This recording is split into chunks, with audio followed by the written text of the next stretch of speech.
Cher peuple de Lissabre, je sais que ces derniers temps n'ont pas été faciles.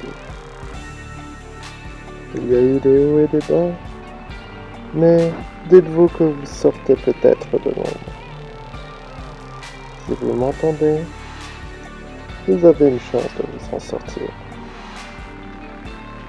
Je m'appelle White, et je suis un mage, et j'ai les connaissances pour vous permettre de survivre. Survivre en ces terres plus que sauvages.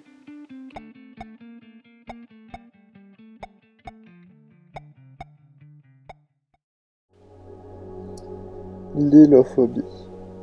Je suis quasiment sûr que pratiquement tous les survivants actuels sont frappés par ce phénomène. Car l'hylophobie, c'est la peur des forêts. Et quand on sait ce qui y vit, il y a de quoi comprendre. Mais de toute manière, si vous ne l'êtes pas encore, le sujet d'aujourd'hui va tout faire pour que vous le deveniez. Mais par contre, je vais me permettre de vous rassurer directement. Ce qui se trouve face à vous n'est en rien un danger. Vous avez face à vous des forubins, des enfants de la nature.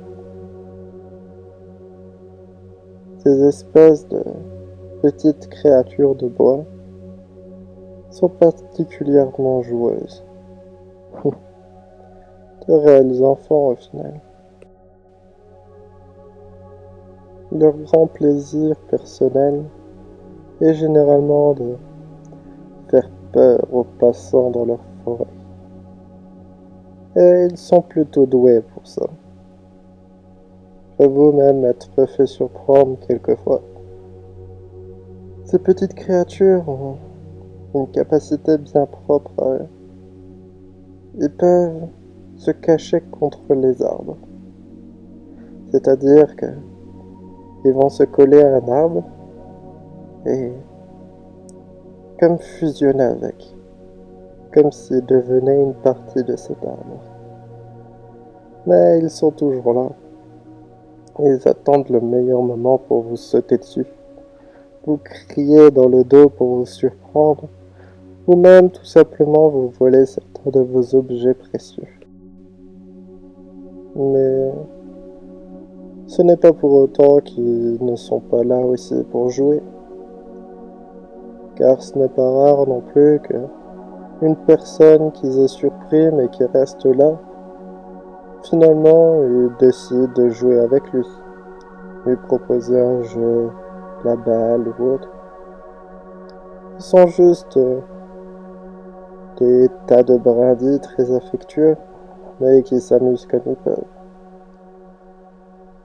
Des petites tas de brindilles super actifs. Mais tout de même, méfiez-vous, car si vous en voyez un, il est très fort que d'autres soient cachés tout autour. Alors si vous essayez de lui faire du mal, c'est toute une bande de petites brindilles hyperactives qui va vous tomber dessus. Et si vous lui faites du mal, si vous essayez de faire du mal à la forêt en général, ils risquent de vous attaquer. Car on n'attaque pas leur maison. Même si en réalité, ce n'est pas que leur maison.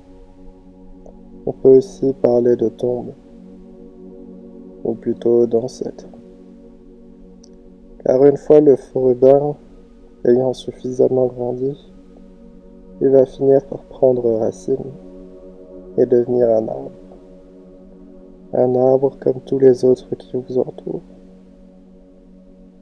Puis cet arbre va finalement faire tomber certaines de ses branches, donnant naissance à de nouveaux forubins.